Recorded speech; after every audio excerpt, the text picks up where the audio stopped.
Hi there and welcome to this video lesson.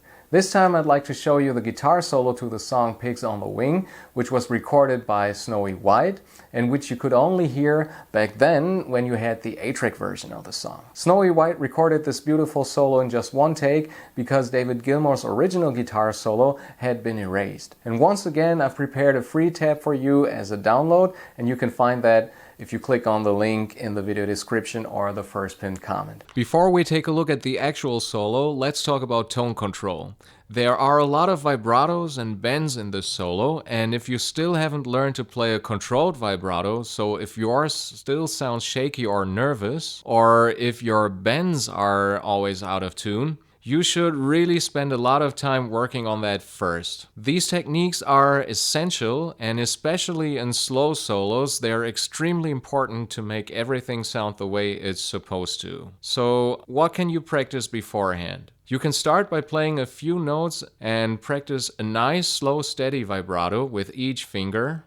Maybe imagine a wave line that stays the same. That's how my teacher once explained it to me.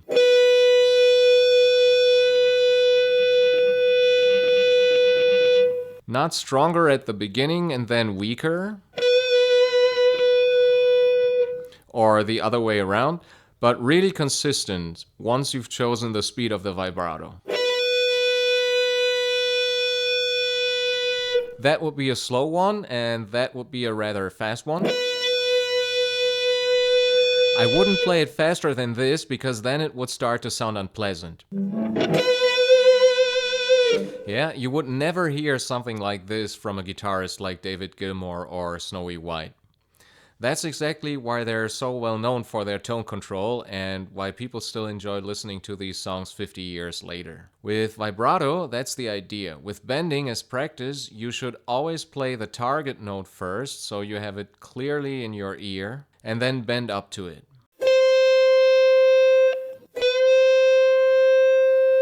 Half-step bends are a little easier, whole-step bends are harder. But with a little practice, you'll manage eventually. Alright, enough talking, let's finally get to the solo. We start with a hammer-on from the 10th to the 12th fret over the C major chord that's ringing underneath.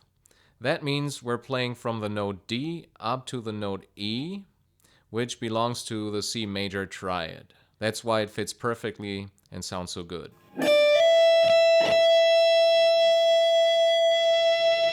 Finish off the last note with a vibrato. In the next bar, C is still ringing, and we go from the 8th through the 10th to the 12th fret. Then in the following bar, still over C, we make a bend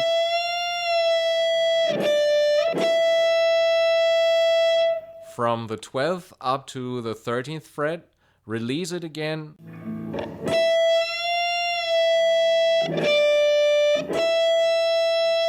and go from D back to C. Now, still over the C chord, we play. Pay close attention here to tone control so that the E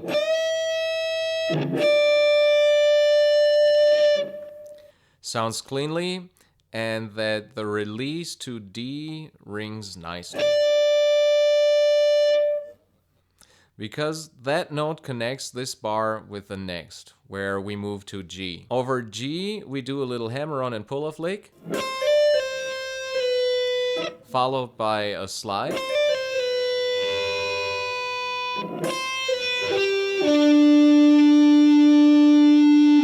And then this beautiful G major arpeggio. The last note, D, rings into the next bar where nothing is played, just the slow, even vibrato sustaining. One bar later, still over G, we play a bend from F up to G twice.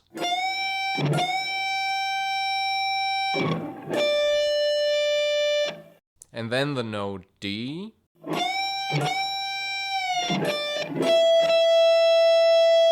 In the next bar, we play the note E twice.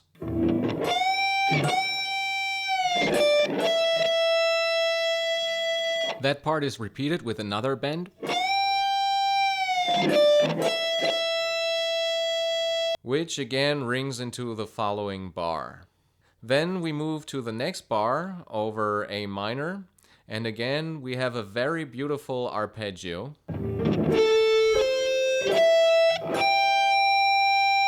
It's an A minor 7 arpeggio. We play A, C, E, G, then move to the next A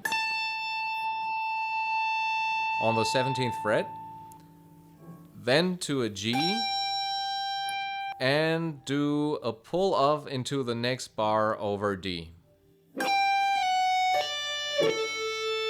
There we have another D major triad, similar to what we had before over G, but now here on the 14th, 15th, 14th frets over D. Then a slide from G at the 12th fret down to F sharp, to another D, and into the next bar, A, G,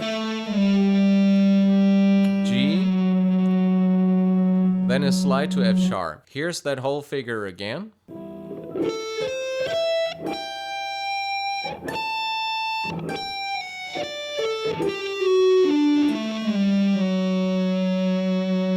Now we play a few slides over the following chords. Over A minor, we play an E. Then into the next bar, F sharp, because we're back at the D chord. Then into the following bar, C. And because Snowy White bends so cleanly, his bends often sound almost like slides, or just like the target note being played directly. That means you really need to pick the note twice and then bend smoothly. So here we're at C. Then A minor 7 with a B in the bass. Then A minor.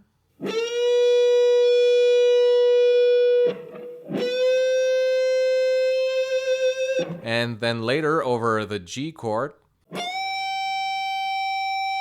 a bend from the 13th fret up to the 15th fret. After that, still over G. 1, 2.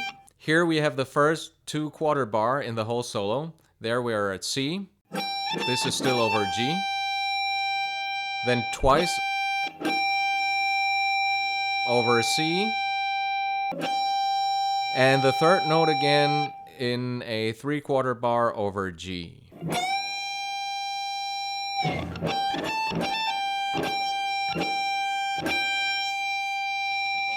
Yeah, this is really nice. I really like this line. It's a lot of fun to play because you can line the 3 notes up with the rhythm. Now for the second to last figure, still over G.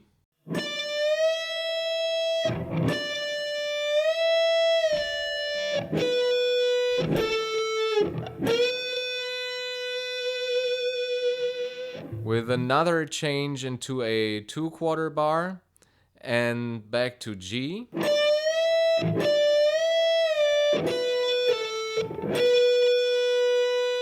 This one is very difficult, a long held bend with vibrato on top of it. That is pure tone control. That's where the wheat is separated from the chaff. You have to practice it a lot to keep it from sounding too shaky. So it shouldn't sound like this, but more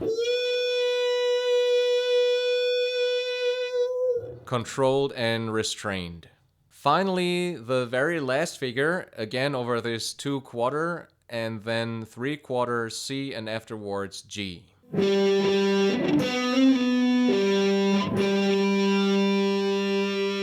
And And that's it for this video. If you enjoyed it, please give it a thumbs up and also subscribe to my channel. Maybe also let me know in the comments what you'd like to see next, and then I'll see you in the next video. Bye!